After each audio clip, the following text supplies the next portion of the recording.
Bolajonlarga qo'shimcha ozuqani qachon va qay tartibda berish degan savol barcha onalarni qiziqtiradi.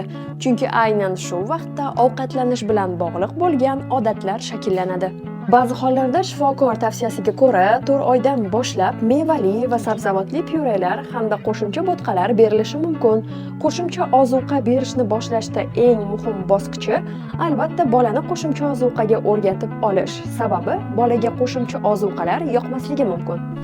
Birinchi navbatda bolalarga 4 oydan boshlab sabzavotli pyurelar berish tavsiya etiladi. Misol uchun qovoqli, brokoli yoki gulkaram.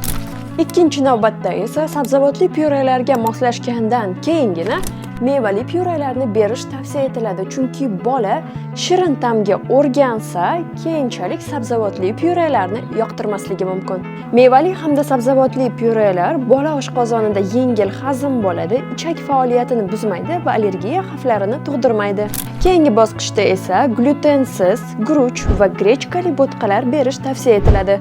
Shunda bola vaznini sog'lom tarzda oshirishga yordam beradi. 7-8 oylikdan boshlab bolaning ovqatlanish ratsioniga go'sht pyuresini qo'shish tavsiya etiladi. Misol uchun quyon go'shti yoki kurka go'shti. Go'sht pyuresi bolaning organizmida temir tanqisligini oldini oladi. Barcha yangi ozuqalar birinchi 3 kun nazoratda berilishi kerak bo'ladi.